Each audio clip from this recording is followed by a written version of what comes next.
ओम जय जय जय नमोस्तु नमोस्तु नमोस्तु नमो हरन्ताणं नमो सिद्धाणं नमो ऐर्याणं नमो वज्रायाणं नमो वै सर्वसां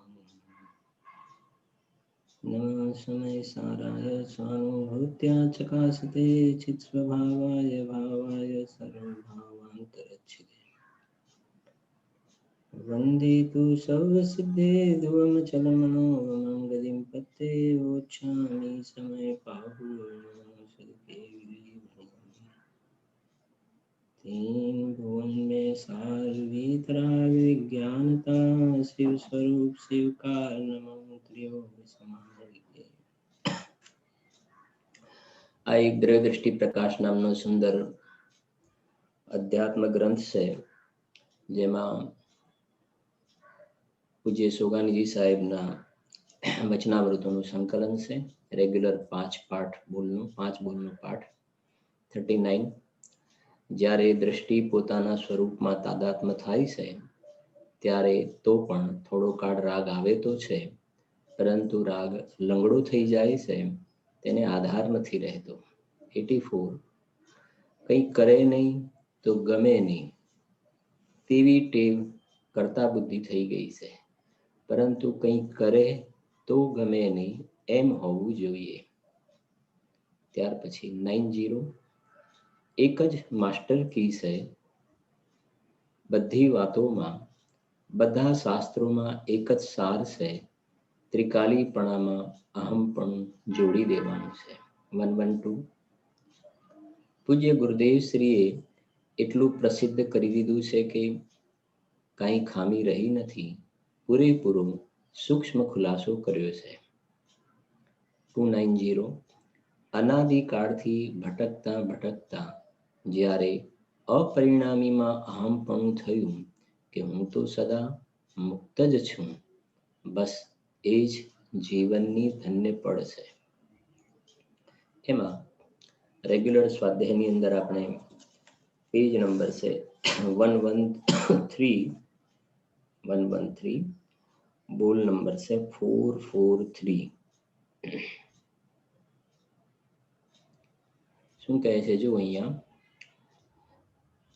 વેદાંત ન થઈ જાય તેથી જરાક પર્યાયને બતાવીએ છીએ તો અજ્ઞાની ત્યાં ચોંટી જાય છે. કેટલા સરસ બોલ છે આ. અને આ બધા બોલને સમજવા માટે સૌથી પહેલા જે દ્રવ્યનું જે બંધારણ છે, કોન્સ્ટિટ્યુશન,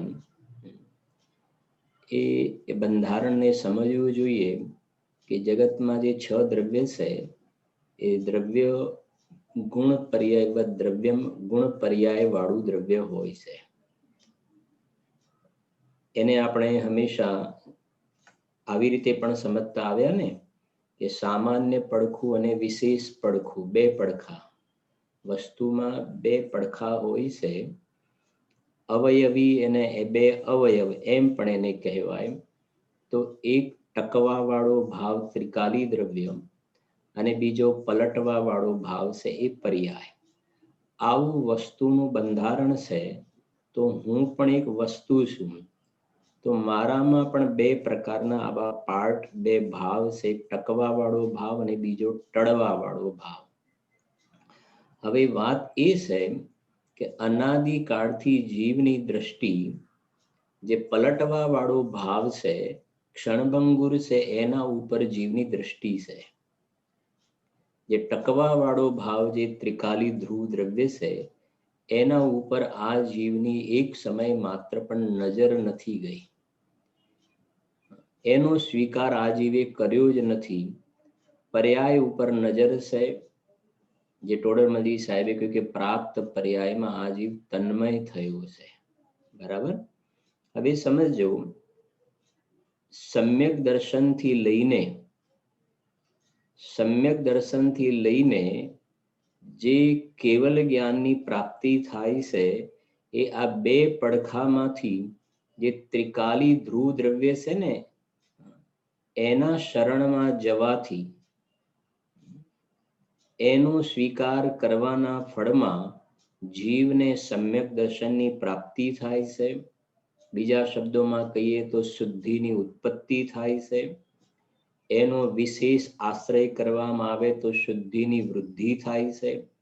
અને એ જ ત્રિકારી દ્રવ્યમાં વિશેષ ઠરી જાય તો જીવને નિર્વાણ પદની પ્રાપ્તિ થાય છે. હવે મૂળ પ્રયોજન તો આ છે. દ્રવ્યાન યોગના ગ્રંથોમાં, દ્રવ્યાન યોગના અધ્યાત્મના ગ્રંથોમાં જે દ્રષ્ટિના વિષયમાં પર્યાયનો જે નિષેધ કરવામાં આવ્યો કે દ્રષ્ટિના વિષયમાં પર્યાય સર્વથા છે જ નહીં. બરાબર સમજજો, પર્યાય સર્વથા છે જ નહીં. જેમ છઠ્ઠી ગાથામાં કહ્યું કે આ જ્ઞાયક ભાવ કેવો છે કે પ્રમત્ત પણ નથી ને અપ્રમત્ત પણ નથી. એ સમ્યક દર્શનનો વિષય બતાવ્યો. 11 નંબરની ગાથામાં કહ્યું કે સગળોય વ્યવહાર અભૂતાર્થ છે. 11 નંબરની ગાથામાં સગળોય વ્યવહાર અભૂતાર્થ છે. અને વ્યવહાર કહેતા સિમ્પલ બીજી ભાષામાં, શોર્ટ ભાષામાં કહેતો પર્યાય છે, વ્યવહાર છે. એક સમયની પર્યાય ભલે મલિન હોય કે નિર્મળ, ત્રિકાલી દ્રવ્ય તે નિશ્ચયને પર્યાય તે વ્યવહાર. હવે સમ્યક દર્શનની પ્રાપ્તિ ત્રિકાલી ધ્રુવના શરણમાં જવાથી થાય છે.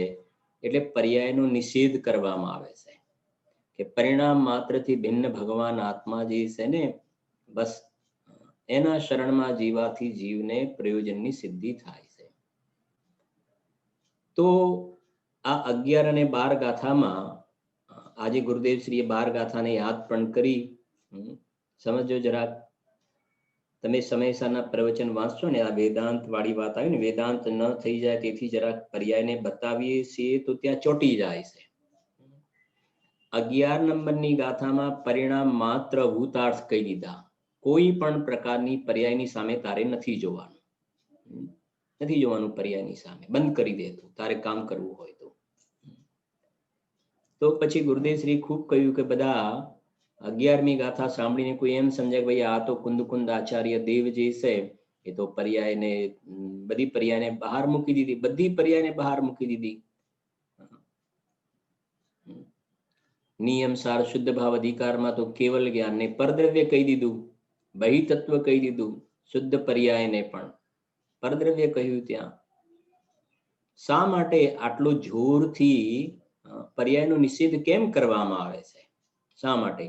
એટલા માટે કે અહીંયા તરત લખ્યું છે, થોડીક પણ જો પર્યાયને બતાવવા જઈએ, જરાક પર્યાયને બતાવવા જઈએ તો અજ્ઞાની ત્યાં ચોંટી જાય છે, અજ્ઞાની ચોંટી જાય છે.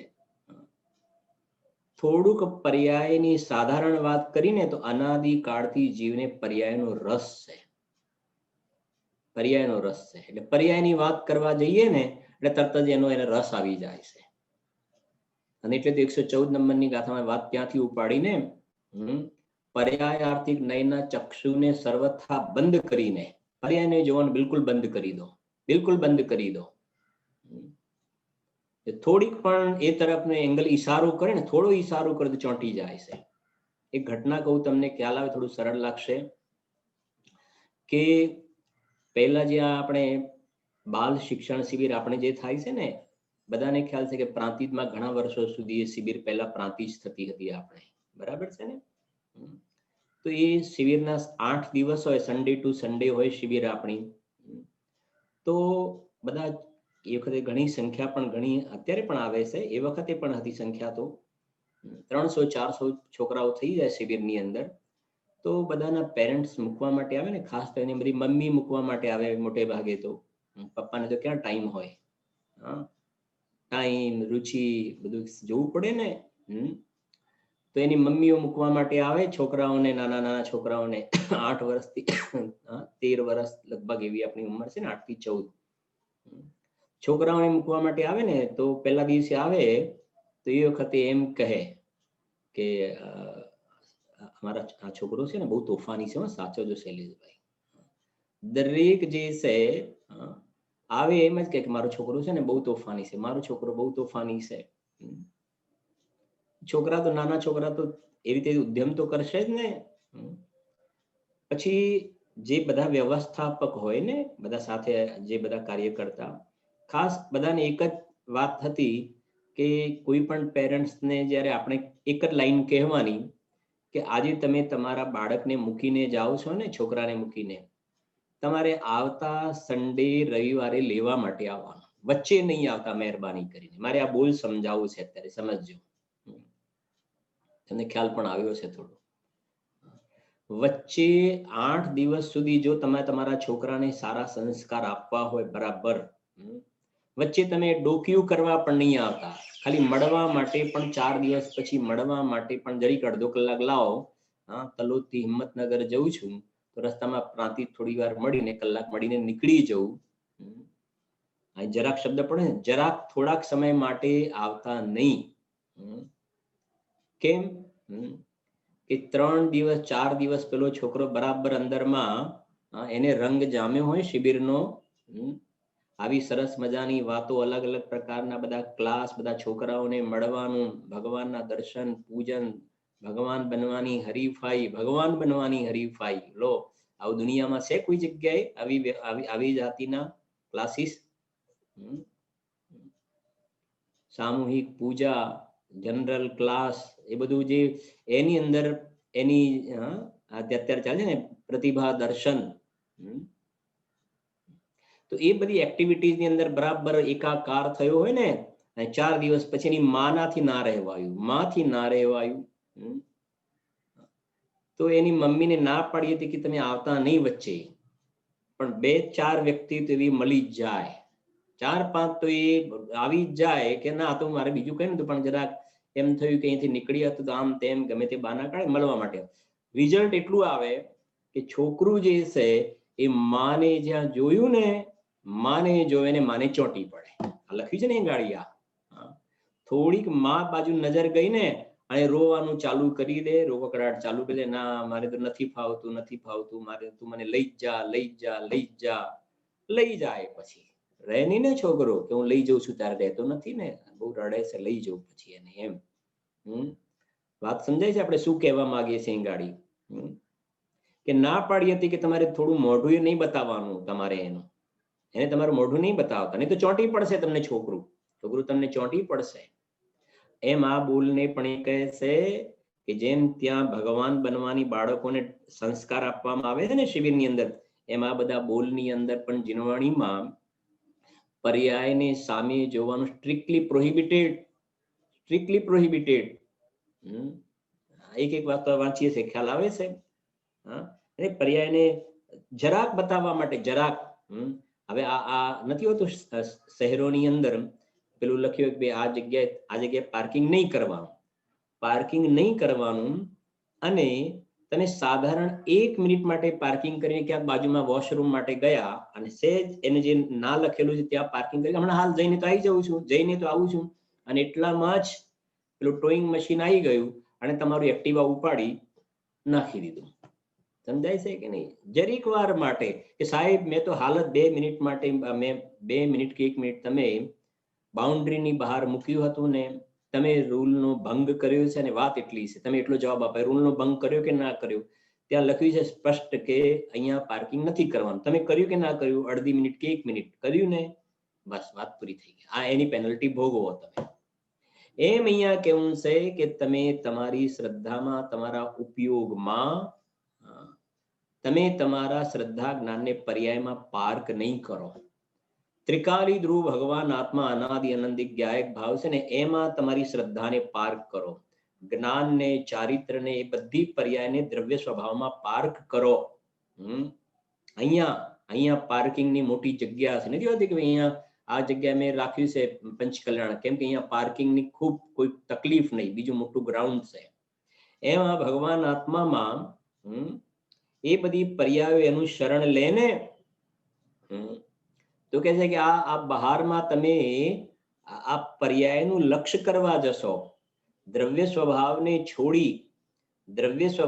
છોડીને જો પર્યાયનું લક્ષ્ય કરવા માટે કે થોડો સમય અમે પર્યાયનું લક્ષ્ય કર્યું, એક સાધારણ, તો કે છે બસ વાત પૂરી થઈ ગઈ. સાવધાની હટી દુર્ઘટના ઘટી કહેવાય છે ને. થોડો સમય માટે ત્યાં મૂકીને લઈ જાય એમ તમારી ત્યાં નજર ગઈ ને પજ્જય મૂઢા પર સમય, પર્યાય દ્રષ્ટિ તે મિથ્યા દ્રષ્ટિ. અને આ તો વેદાંત જેવું ન થઈ જાય, બોલ લખ્યું છે ને, વેદાંત જેવું ન થાય એટલા માટે જરીક પર્યાયને બતાવીએ છીએ. 11મી ગાથામાં ગુરુદેવજીના પ્રવચન વાંચજો. કોઈએ એમ પણ કહ્યું કે 11મી ગાથા તો જાણે કુંદ આચાર્ય દેવે પર્યાયને બિલકુલ સાઈડમાં કરી દીધી છે. જાણે વેદાંતનું શાસ્ત્ર વાંચતા હોઈએ ને એવું લાગે છે. વેદાંતના ઢાંચામાં જાણે ઢાળ્યું હોય સમયસારને જાણે વેદાંતના ઢાંચામાં ઢાળ્યું હોય એવું લાગે છે. કેમ કે ગ્રંથાદિરાજ સમયસાર અધ્યાત્મના ગ્રંથોમાં તો પર્યાયને તો સાઈડમાં જ કરી દીધી છે. પરદ્રવ્યનો તો પ્રશ્ન જ નથી, પ્રમાણની બહારનો તો પ્રશ્ન જ નથી, પણ પર્યાયને પણ સાઈડમાં કરી દીધી છે. સમજાય છે કે નહીં? એક ત્રિકાલી ધ્રુવ ભગવાન આત્મા અખંડિત જ્ઞાયક ભાવ સિવાય બાકી બધું બહાર કરી દીધું છે. તો પર્યાયને બહાર કરી દીધી ને, તો જેને પેલો આગમની શૈલી વાળો ગુણ પર્યાય દ્રવ્યમ ઉત્પાદ વે દ્રવયુક્તમ સદ્રવ્ય લક્ષણ, તો ઉત્પાદ વેને બહાર કરી દીધા, ઉત્પાદ વેને બહાર મૂકી દીધા. તો હવે સમજો, ઉમા સ્વામી દેવે તત્વા સૂત્રમાં જે લક્ષણ લખ્યું ને, ઉત્પાદ વે દ્રવયુક્તમ સદ્રવ્ય લક્ષણમ, એ ઉમા સ્વામી આચાર્ય દેવ કુંદ આચાર્ય દેવના પટ શિષ્ય હતા. તો કુંદ આચાર્ય દેવે તો એ બતાવ્યું કે સમ્યક દર્શનનો વિષય પરિણામ માત્રથી જુદો છે, એમાં કોઈ પણ પ્રકારની પર્યાય છે નહીં. ગુણભેદ ને પર્યાય ભેદથી અલગ છે, નથી અપ્રમત કે પ્રમત નથી. 49 ગાથા જુઓ, પ્રવચન સાર અલિંગ ગ્રહણની ગાથા જો 172 ના 18 19 બોલ જુઓ. બધું અત્યારે લાંબુ લેતા નથી આપણે. અને ઉમા સ્વામી આચાર્ય દેવે ત્યાં કહ્યું કે ઉત્પાદ વે દ્રવયુક્તમ સદ્રવ્ય લક્ષણમ, તો ઉમા સ્વામી આચાર્ય દેવે જે સદ્રવ્ય લક્ષણમ કહ્યું છે ને, એ પ્રમાણનું દ્રવ્ય છે. ઉત્પાદ વે ભેગા કર્યા ને એ પ્રમાણનું દ્રવ્ય છે. અને કુંદ આચાર્ય દેવ 11મી ગાથામાં જે ભૂતાર્થના આશ્રય સમ્યક દર્શન થાય છે, ત્રિકાલી દ્રવ્યની વાત છે. હવે આપણને એ સંબંધીની જાણકારી ન હોય તો ગડબડ થાય છે. અને આપણને અધ્યાત્મનો ટચ નથી ને, જે જીવને અધ્યાત્મનો ટચ નથી ને, જ્ઞાન પ્રધાન શૈલી ને દ્રષ્ટિ પ્રધાન શૈલીનો ખ્યાલ નથી, એ જીવને એમ થાય છે કે ભાઈ આ તો પર્યાયને માનતા જ નથી, સોનગઢ વાળા પર્યાયને માનતા જ નથી, એવું થઈ ગયું ને આ તો. ગુરુદેવ ખૂબ કહે, એકલી નિશ્ચયની વાતો કરે છે, વ્યવહારની વાત કરતા જ નથી. વ્યવહાર એટલે પર્યાય. એકલી નિશ્ચયની વાતો કરે છે, તો ગુરુદેવશ્રી હંમેશા એકલી નિશ્ચય એટલે સત્યાર્થ. એકલી નિશ્ચયની વાતો કરે છે, વ્યવહારની તો વાત જ નથી કરતા. હવે વાત એ છે કે વ્યવહારની થોડીક વાત કરવા જઈએ, સમજાય છે ને, વેદાંત જેવું ન લાગે. એટલે 12 નંબરની ગાથામાં સમયસારમાં જે આજ પણ કરી ગુરુદેવશ્રી 12 ગાથાને, 12 નંબરની ગાથામાં એ કહ્યું કે સોનું સોળવલું શુદ્ધ ન થાય, તો એ કહે છે કે ભૂમિકા અનુસાર જે વ્યવહાર આવે એ જાણેલો પ્રયોજનવાન. કયો? 12મી ગાથામાં પર્યાય બતાવીએ ત્યાં આગળ. દેખે પરમ જે ભાવ તેને શુદ્ધ ને જ્ઞાતવ્ય છે, અપરમ ભાવે સ્થિત ને વ્યવહારનો ઉપદેશ છે. એ જાણેલો પ્રયોજનવાન કયું? ચોથા ગુણસ્થાનમાં, 5મામાં, મુનિદશામાં, શ્રેણીમાં કેવા પ્રકારનો રાગની શું સ્થિતિ હોય, એ જાણેલો પ્રયોજનવાન કયો? 12મી ગાથામાં બતાવ્યો. તો બધા ગુરુદેવશ્રી પાસે 12મી ગાથા લઈને આવતા હતા કે 12મી ગાથામાં કહ્યું છે ને. અરે 12મી ગાથામાં કહ્યું છે, પણ 12મી ગાથા તો 11મી ગાથા પછી આવી. 12મી ગાથા 11મી ગાથા પછી 12મી ગાથા આવી. પેલા 11મી ગાથાનો વિષય તો પાકો કરો. 11મી ગાથા જે છે એ ભગવાન આત્માનું શરણ થયું ને, ત્યારે પછી જે રાગ થાય છે, જાણેલો પ્રયોજનવાન થાય છે, ત્યારે યથાર્થ વ્યવહાર પ્રગટ થાય છે. નહીં તો એ પર્યાયમાં જ ઉપાધિ બુદ્ધિ થઈ જાય છે, પર્યાયનો પક્ષ થઈ જાય છે.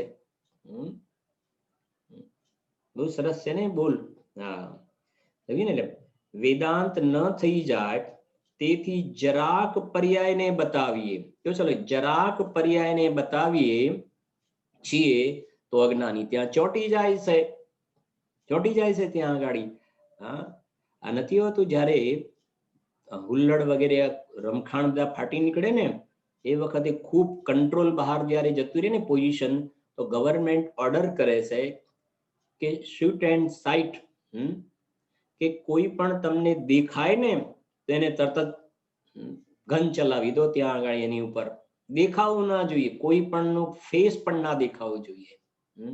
કોઈ પણ વ્યક્તિ દેખાય તો એને તમે ઉડાડી દો, આવું ગવર્મેન્ટ ઓર્ડર કરે છે.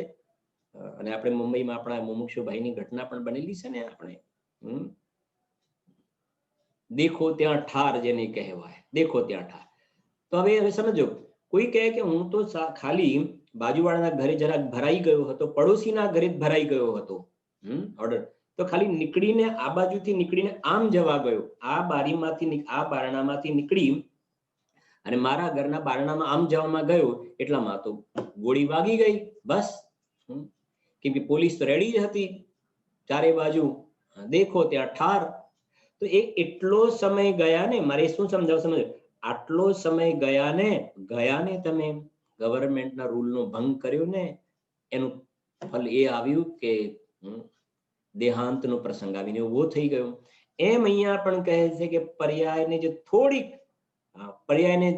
થોડી બતાવવા જઈએ ને તો અજ્ઞાની ત્યાં ચોંટી જાય છે, અને ત્યાં ચોંટી જાય છે એમાં પોતાના ચૈતન્ય પ્રાણનો ઘાત થતો જોવામાં આવે છે. ભાઈ, બકરું કાઢતા ઊંટ પેઠું વચ્ચે કહ્યું હતું ને, થોડું બતાવવા માટે ગયા પર્યાયને, તેનો રસ ચડી ગયો.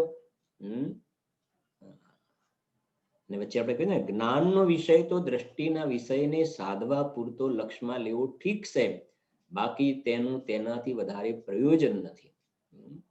જો આગળ કહે છે, બંને લીધા છે. આની અંદર 443 જે છે ને,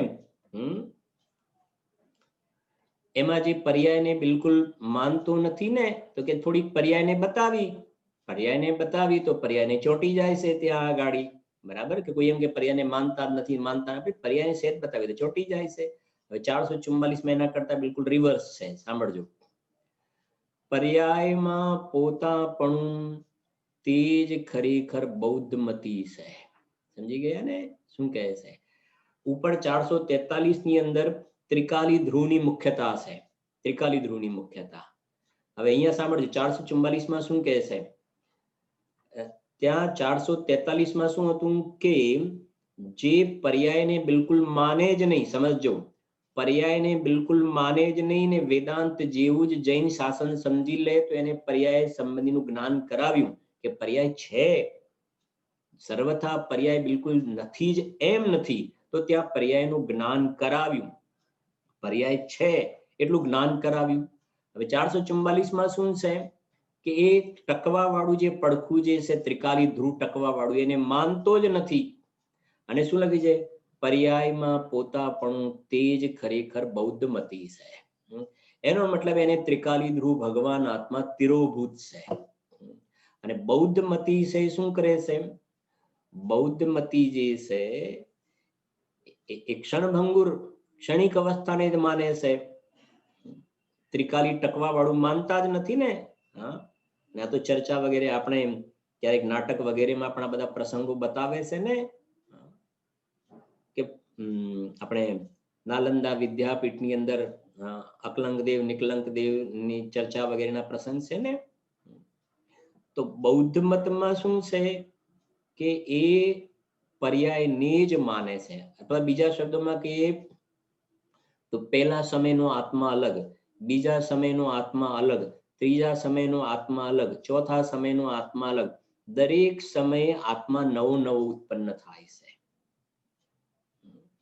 જેમ આપણી સમજો કે અત્યારે 60 વર્ષની ઉંમર, તો 60 વર્ષની ઉંમરમાં જે પલટાવા વાળાની સાથે આપણું જે કઈ નામ છે ને, સમજો જે નામ, એ તો કન્ટિન્યુ બધા એ નામથી ઓળખે છે ને. તો એમનું કહેવાનું છે કે ટકવા વાળું તો કશું છે જ નહીં, ખાલી પલટવા વાળું છે. દરેક સમયે આત્મા નવો ઉત્પન્ન થાય છે, દરેક સમયે આત્મા નવો ઉત્પન્ન થાય છે. એની સાથે કન્ટિન્યુ અનુસ્યુત રૂપથી જે ચાલવા વાળી જે ધારા કહેવાય, જેમ આપણે મહાવીર ભગવાનને યાદ કરીએ તો મહાવીર ભગવાનની મારીચની પર્યાય, પછી સિંહની પર્યાય, મારીચની પર્યાય, સિંહની પર્યાય, મહાવીર ભગવાનની પર્યાય, સિદ્ધ પર્યાય. તો એ બધામાં આપણે તરત જ કોમન કોણ હતું કે આ ભાઈ આ મહાવીર ભગવાનનો જીવ. મહાવીર ભગવાનનો જીવ આ પૂર્વે સિંહ હતો, એના પહેલા મારીચનો જીવ હતો, એના પહેલા નિગોદમાં હતો. આ મહાવીર ભગવાનનો જીવ, તો એ જીવ જે કોમન માને છે ને કન્ટિન્યુ, એ બૌદ્ધ મત કહે છે એવું કઈ છે નહીં. એ નિગોદ વાળી કોઈ અલગ, અને પછી સિંહ વાળું કોઈ અલગ જ. પેલું તો કેસ પૂરો થઈ ગયો. હા, એ વસ્તુ પૂરી થઈ ગઈ આખી. સિંહની પર્યાય બસ એટલું જ, પર્યાય જેવડો જ. પછી મારીચની પર્યાય, તો મારીચની પર્યાયને કેસ પૂરો થઈ ગયો. પણ એ મારીચનો જીવ એ જ સિંહનો જીવ કન્ટિન્યુ, જે ટકવા વાળો સાથે જીવ સામાન્ય, એ નથી માનતા. ટકવા વાળું પડખું માનતા જ નથી. અહીંયા એ કહેવું છે, કોઈ બૌદ્ધ મતીને નથી કહેવું. અજ્ઞાની મિથ્યા દ્રષ્ટિ એ બૌદ્ધ મતી છે. અને સમયસાની ગાથાઓ છે સર્વ વિશુદ્ધ જ્ઞાન અધિકારમાં. આ વેદાંત અને બૌદ્ધ એ બે ગાથાઓ ત્યાં આવેલી છે. ઘણી ગાથાઓ છે. આપણે આવશે સમયસાર નાટકની અંદર આ બધી ચર્ચાઓ આવશે. આપણે બંનેનો ત્યાં બહુ સરસ ઘણી ગાથાઓ લખી છે ત્યાં. તો ખરેખર જોવામાં આવે ને, તો જેમ બૌદ્ધ મતમાં એ એક સમય વાળો જ પોતાને માને છે, તો અજ્ઞાની મિથ્યા દ્રષ્ટિ જીવ પણ શું છે, પ્રાપ્ત પર્યાયમાં તન્મય છે. પર્યાય જેવડો જ પોતાને માને છે. તન ઉપજત અપની ઉપજ જાન, તન નશત આપકો નાશમાન. હું મરી ગયો, બસ હું આવો છું, હું પૈસા વાળો છું, હું સાધારણ છું. પહેલા હું 10મા ધોરણમાં ભણતો હતો, હવે હું મોટો ગ્રેજ્યુએટ થઈ ગયો, હવે હું એન્જિનિયર થઈ ગયો. તો પર્યાય જેવડો માન્યો ને, એન્જિનિયર નહોતો તો પહેલા તું હતો કે નહોતો? હતો કે નહોતો? કે હતો ને, તો પછી હું એન્જિનિયર. તો એને હું ડોક્ટર છું કે આ છું કે આ છું એવું જે પોતાને માને છે, પર્યાય જેવડો જ પોતાને એ કહે છે બૌદ્ધ મતી છે. એટલે એને આ જેને પર્યાયનો પક્ષ છે, સમજો, જેને એકાંત પર્યાયને જ માને છે અને ત્રિકાલી દ્રવ્યને નથી માનતો, એને અહીંયા ગાડી સાવધાન કર્યા છે કે ત્રિકાલી દ્રવ્ય છે. અને ઉપરના બોલમાં ખાલી વસ્તુને ત્રિકાલી ધ્રુવ કુટસ્થ જ માને છે અને પર્યાયને બિલકુલ માનતા જ નથી. પર્યાયને જ્ઞાનના વિષયમાંથી પણ ઉડાડે છે. પર્યાય હોય જ નહીં, હોય જ નહીં પર્યાય. હા, તો એને ત્યાં સાવધાન કર્યા છે. હા, કે તમે એકલું ત્રિકાલી ધ્રુવ જ માનો અને પર્યાયને માનો જ નહીં. જે વસ્તુનું જે બંધારણ છે એમાં પણ પર્યાયને ના માનો. દ્રષ્ટિના વિષયમાં પર્યાય નથી એ બરાબર છે, સમ્યક દર્શનના વિષયમાં પર્યાય નથી એ બરાબર છે, પણ જે પ્રમાણનું દ્રવ્ય કહ્યું ને એની અંદર તમે પર્યાયને માનતા જ નથી. તો પર્યાયને માનતા નથી તો દ્રવ્યનો સ્વીકાર થશે શેમાં? ત્રિકાલી દ્રવ્ય એસેપ્ટ શેમાં થશે? સ્વીકાર શેમાં થશે? એનો સ્વીકાર કરવા વાળી તો પર્યાય છે.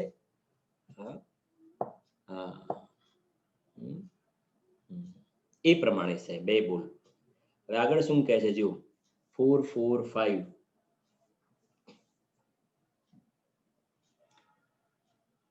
સહેજ સુખ બીજા બધાનો સહેજ જ નિષેધ કરે છે. જુઓ તો ખરા કેટલા સરસ બોલ છે એક એક.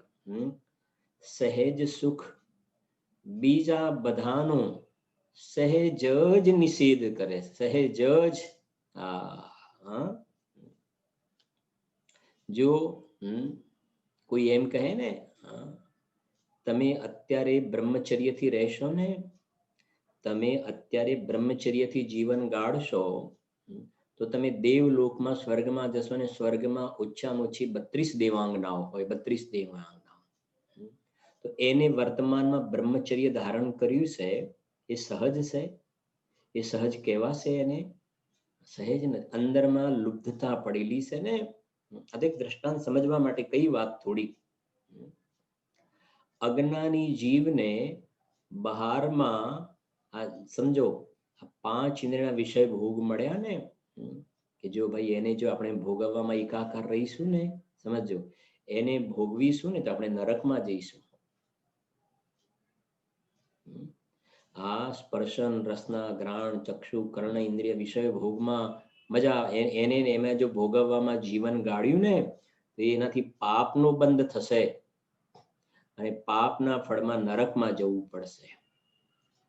એટલે એ 5 ઇન્દ્રિયના વિષય મળ્યા તો છે ને, ભોગવવાની અંદરમાં ભાવના છે, અંદરમાં શલ્ય તો ભોગવવાનું પડ્યું છે, પણ પેલો નરકનો બીક, નરકની ડર લાગે છે, નરકનો ડર લાગે છે. ન્યાય સમજાય છે ને? ટોડરમલજી સાહેબે ચોખવટો પણ કરી છે આ બધી. નરક આદિના ભયથી એ વિષય ભોગને કેમ નથી ભોગવતો? નરકનો ડર છે એટલે. એને અંદરમાં આ વિષયોમાં સુખ જ નથી, તો સહેજ નિષેધ નથી, એ કહેવું છે. સહેજ નિષેધ નથી, સહેજ પણ એમાં ન ગમવું. જે કહ્યું ને, ચક્રવર્તીની સંપત્તિ અને ઇન્દ્રના ઇન્દ્રાસન, એ સમ્યક દ્રષ્ટિ જીવ જેને લખ્યું ને, સહેજ સુખ જેને આત્માના આશ્રય નિર્વિકલ્પ આનંદ પ્રાપ્ત થયો છે. રિયલ જેમને અંદરમાં અતિન્દ્રિય સુખનો જેમને રસાસ્વાદ આવ્યો છે ને, એ અતિન્દ્રિય સુખનો જેમને રસાસ્વાદ આવ્યો છે, એ સૌધર્મ ઇન્દ્ર કહે છે કે આ જે આ ઇન્દ્રનું જે ઇન્દ્રાસન જે છે ને, ઇન્દ્રાસન, એ ઇન્દ્રના ઇન્દ્રાસનમાં અમને રંચ માત્ર સુખ બુદ્ધિ નથી, સહેજ એનો નિષેધ છે. આ ઇન્દ્રાસન એ તો ઇન્દ્રિય જ્ઞાનનો વિષય છે. ઇન્દ્રાસન તો ઇન્દ્રિય જ્ઞાનનો વિષય. અમારું આસન જે છે ને, એ તો અતિન્દ્રિય એવો ભગવાન આત્મા શુદ્ધાત્મા, અમારું આસન તો અતિન્દ્રિય અમારું આસન છે. આ ઇન્દ્ર આસન એ અમારું આસન નથી. સહેજ નિષેધ વર્તે છે.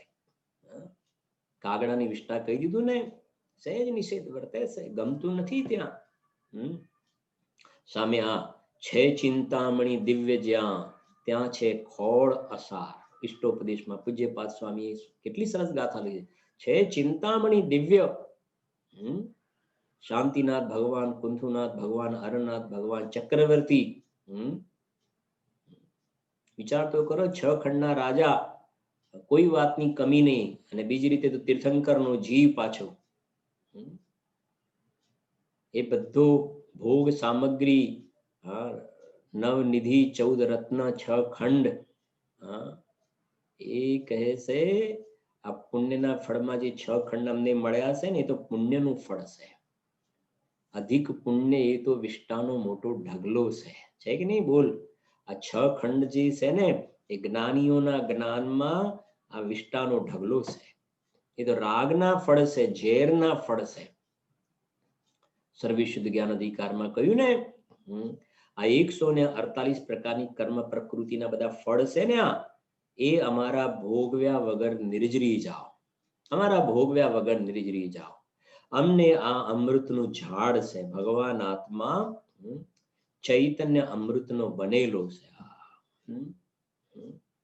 અને અમે એ ચૈતન્ય અમૃતને પીએ છીએ ને, ચૈતન્ય અમૃતનો રસાસ્વાદ લઈએ છીએ. અમને આમાં ક્યાંય, આમાં રંચ માત્ર આમાં અમને સુખ ભાસતું નથી. ઝેરના ફળ છે ને, અમારા ભોગવ્યા વગર નિર્જરી જાઓ, ભોગવ્યા વગર નિર્જરી. એટલે તો એ ચક્રવર્તી છે, પણ બધું કઈ એવું કોઈ ઉદય એવા પાપના આવે ને માટે છોડીને ચાલ્યા ગયા એમ નહીં હતું. તો બધું એમને એમ જ, બધું રંગારંગ બધું હતું, ચમક દમક, પણ એ જાણ્યું કે આ તો હાડકાના ફોસ્ફરસની ચમક છે. પાપનો ઉદય આવ્યો ને બધું ચાલી ગયું, ને બીજો કોઈ ચક્રવર્તી આવ્યો ને એમની પાસેથી 6 ખંડ લઈ લીધા અને એકલા પડી ગયા માટે નિર્ગ્રંથ દીક્ષા લીધી એમ નહીં, પોતે ચક્રવર્તી જ હતા. પણ આ કહે છે કે અંદરમાં ચૈતન્ય ચક્રવર્તી પણ હતા ને, આ ચૈતન્યના ચક્રવર્તી, એના આપણે રાજા હતા. અખંડ એવા આત્માને સાધતા હતા. એની સામે આ 6 ખંડ કઈ, 6 ખંડ તો પુણ્યનું ફળ છે. અને અખંડ એવો અમને આત્મા પુરુષાર્થથી ઉપલબ્ધ થયો છે. અને પ્રવચન સારની ગાથા 80, 81, 82, સમ્યક દર્શન થયા પછી સમ્યક દ્રષ્ટિ જીવ સાવધાન રહે છે કે પ્રમાદ જે છે ને, એ ચોર છે. આ મને ચૈતન્ય ચિંતામણીની પ્રાપ્તિ થઈ છે, એને કોઈ લૂંટી ના જાય, એને કોઈ લૂંટી ના જાય. એના માટે જ્ઞાનીઓ સાવધાન રહે છે. આ છે જૈન શાસન ભાઈયા. આ તો ગુરુદેવ શ્રીનો આપણા ઉપર અનંત અનંત ઉપકાર કે એમને કહ્યું ને આત્મા બોલતાય શીખવાડ્યું અને આ આત્માનો અનુભવ કેવી રીતે થાય, આત્મામાં શું વૈભવ છે, કોનાથી ભિન્ન છે, કોનાથી અભિન્ન છે, સમ્યક દર્શનનો વિષય શું છે, એટલું ખોલીને સમજાવ્યું છે. હા,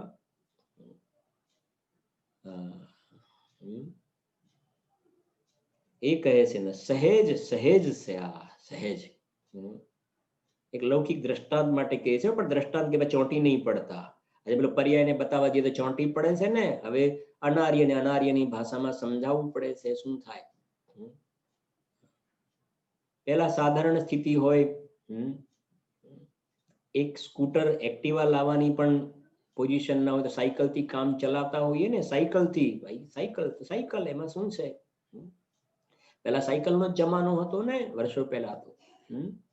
પછી પુણ્યના ઉદયમાં સ્કૂટર, ટુ વ્હીલર, પછી ફોર વ્હીલર ની અંદર પણ કરોડોની ગાડીઓ પણ આવતી હોય છે ને.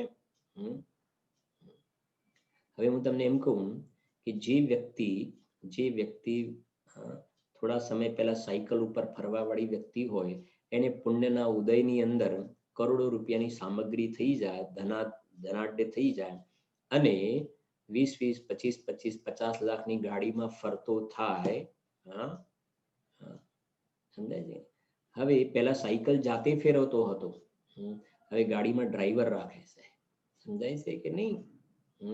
ગાડીમાં 2 ડ્રાઈવર કે 3 શિફ્ટના 3 ડ્રાઈવર, રાત્રે જરૂર પડે તો. સમજાય છે કે નહીં.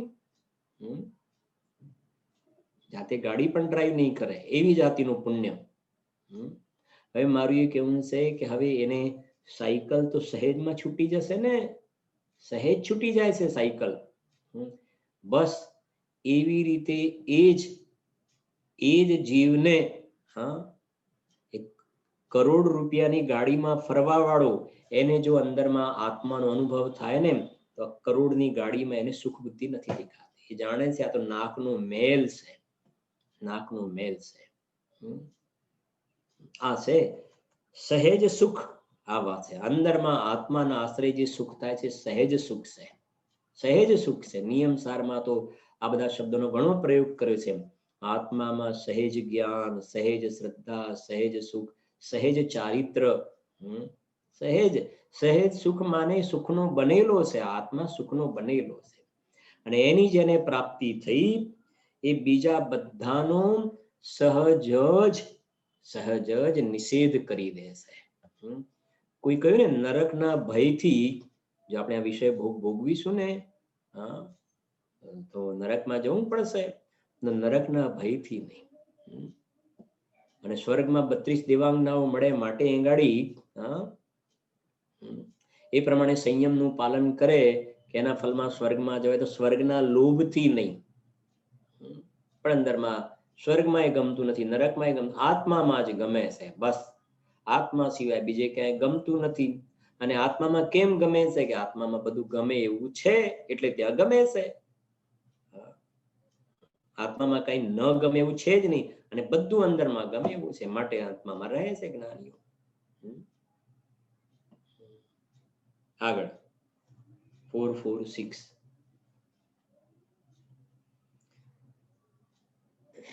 શું કહે છે જો. એક માણસે કહ્યું કે મને તો જ્ઞાન માર્ગ કઠણ લાગે છે, ભક્તિ માર્ગ સારો લાગે છે. અરે ભાઈ, એક જ ચીજમાં સ્વરૂપમાં રસ આવવો તે જ ભક્તિ છે. ભક્તિના રાગનો અનુભવ તો અમૃતને છોડીને કીચડનો અનુભવ છે. લો પાછળ છે ને મારા ખ્યાલથી, જુઓ છો નેક્સ્ટ પેજ ઉપર. પોતાની ચીજમાં સ્થિર થઈને ઠરી જવું તે જ યથાર્થ ભક્તિ છે. સમજાય છે કે નહીં. આ ભક્તિની વ્યાખ્યા ભક્તિ મુક્તિ દાતાર છે કે નહીં. भक्ति मुक्ति दातार, भक्ति मुक्ति दातार। तो कई भक्ति मुक्ति नो दातार, कई भक्ति नियमसार परमागमनी अंदर 12 अधिकार से एमा एक परम भक्ति नामनो अधिकार है। परम भक्ति જેમ આવશ્યકમાં પરમ આવશ્યક, આવશ્યકની આગળ એક પરમ આવશ્યક, એમ ભક્તિની આગળ પરમ ભક્તિ અધિકાર. એની અંદર એક પંક્તિ પણ સારી છે, અત્યારે ખ્યાલ નહીં આવે, ગાથા ઘણી વાર બોલેલા છીએ પણ સારી છે. તે કારણે અસહાય ગુણ નિજ આત્મા ને વરે, શિવ પંથ સ્થાપી આત્મને નિર્વાણની ભક્તિ કરે, તે કારણે અસહાય ગુણ નિજ આત્મને આત્મા વરે. પરમ ભક્તિ અધિકારમાં છે, શિવ પંથ સ્થાપી આત્મને નિર્વાણની ભક્તિ કરે. આ ભક્તિની વ્યાખ્યા છે, ભક્તિની વ્યાખ્યા. હવે જુઓ તો ખરા, સમ્યક દ્રષ્ટિ જીવને, સાંભળજો, સમ્યક દ્રષ્ટિ જીવને એ જે ભક્તિ વગેરેનો રાગ, બહારમાં જે રાગ છે ને, ચારિત્રનો દોષ રાગ, ભગવાનની ભક્તિનો રાગ, એ કહે છે કે રાગ તો કીચડ છે. વિચાર કરો, મિથ્યા દ્રષ્ટિને તો પ્રશ્ન જ ના રહ્યો, મિથ્યા દ્રષ્ટિને તો એકલો કીચડ જ છે. સમ્યક દ્રષ્ટિ જ્ઞાની ધર્માત્માને એમ કહ્યું કે અમૃતને છોડીને કીચડ. સમજાય છે ને? સમ્યક દ્રષ્ટિ જીવને તો આત્માના આશ્રય આનંદનો સ્વાદ આવ્યો છે અમૃતનો. એટલે આનંદની ધારા પણ ચાલે છે, અને સાથે થોડો રાગ છે ને, એને કીચડ જાણે છે. આગળ બધા બોલાવી પણ રહ્યા છે, કચરો જાણે છે, ખદબદાટ થઈ જાય છે અંદરમાં. રાગને કચરો જાણે છે, કીચડ જાણે છે. મિથ્યા દ્રષ્ટિ જીવે, અજ્ઞાનીએ તો આવો અંદરમાં આત્માના આશ્રય અતિન્દ્રિય આનંદનો સ્વાદ લીધો જ નથી. એટલે અજ્ઞાની તો એક પ્રકારથી અજ્ઞાનના કારણે આ રાગને, શુભ રાગને કીચડને જ અમૃત જાણે છે. સમજાય છે કે નહીં? જેમ ભૂંડ વગેરે હોય એમને ગંદકીમાં જ રહેવાનું ગમે. બોલતો આવા છે ભાઈ, હવે શું થાય? બાકી ધંધા વ્યાપારના અને પાપના ભાવ જે છે ને, એની તો વાત જ શું કરવી. એ તો કહેવાય ને આમ, પોઈઝનના તળાવ કહેવાય. હળાહળ ઝેરના તળાવમાં પડ્યા છે બધા ધંધા વ્યાપારના, જેને રસ ચડ્યા છે. જેમ પેલી નરકની અંદર નદી હોય છે ને, વૈતરણી નદી કહેવાય છે ને, કૃમિકુલ કલિત દેહ દાહિની. નરકમાં જેમ નદી છે ને, એમ ધંધા વ્યાપારના જેને રસ ચડ્યા છે, એ કહે છે કે આત્મા રાગ દ્વેષના ક્રમિકલ કલિત દેહ દાહિની. ત્યાં દેહ બળી રહ્યો છે. સમજાય છે કે ને? એ તો છેતરી કત બુદ્ધિનું દુઃખ. એમાં અજ્ઞાની જીવને આ બહારમાં આમ કરો ને આમ કરો ને, અહીંયા આ જગ્યાએ માલ મોકલાવાનો, અહીંયાથી પૈસા લાવવાની, પછી આને અહીંયા પાર્ટી રાખવાની, અહીંયા પાર્ટી રાખવાની, ફલાણી પાર્ટી આવવાની છે, એની પાસે આટલા રૂપિયા લેવાના છે. જરૂર હોય કે ના હોય, ધંધો કર્યા કરે છે. તો કે છે ને, આત્માને મોહ રાગ દ્વેષ કસાયો જે છે ને, એના આત્માને કૃમિકુલ કલિત દેહદાયની. અહીંયા કૃમિકુલ એટલે પેલા નહીં, પણ અહીંયા તો રાગ દ્વેષના જે છે ને, એ બધા કીડા એને ખાઈ જાય છે. એની તો વાત જ દૂર છે. અહીંયા તો એનાથી આગળ વધીને વાત કરે છે. આજે હતું ને ગુરુદેવજીના પ્રવચનમાં, કેટલી સરસ વાત હતી. આ આત્માનું ચૈતન્ય શરીર નામ આપ્યું ને, જ્ઞાન શરીર, ચૈતન્ય મારું શરીર છે, ચૈતન્ય શરીર છે. આ નહીં, અને એ જે ચૈતન્ય શરીર જે છે, એમાં એકલું પ્યોર અમૃત, અતિન્દ્રિય આનંદ અમૃત ભરેલું છે. હવે એનો જેમને રસાસ્વાદ આવ્યો છે, આનંદનો સ્વાદ આવ્યો છે ને, એ કે છે બહારમાં અંદરમાં સ્થિર ન રહેવાય, તો બહારમાં આવે તો ભગવાનની ભક્તિનો રાગ આવે છે ને, તો ભક્તિનો રાગ આવે છે તો કહે છે કે એ તો કીચડનો અનુભવ છે. વિચાર તો કરો. આ કોને ઠપકો આપે છે બરાબર સમજજો. એક સાથે વાત, જ્ઞાન માર્ગ જેને કઠણ લાગે છે, જ્ઞાન માર્ગ કઠણ લાગે છે એટલે જે કહેવાય ને ભાઈ, 6 દ્રવ્ય, 7 તત્વ, સ્વપરના ભેદ વિજ્ઞાનનો અભ્યાસ, સ્વપરના ભેદ વિજ્ઞાનનો અભ્યાસ અંદરમાં રાગથી હું ભિન્ન છું, પર્યાયથી ભિન્ન છું, અનાદિ અનંત અખંડિત ક્યાયક આવો જે અંદરમાં ભેદ વિજ્ઞાનનો અભ્યાસ કે આ બધું અમને કઠણ લાગે, એના કરતા ભગવાનની ભક્તિ સમજાય છે કે નહીં, બસ અમારો મોક્ષ થઈ જશે, ભગવાન અમારી નૈયા પાર કરી દેશે, આ એને સમજાવી રહ્યા છે.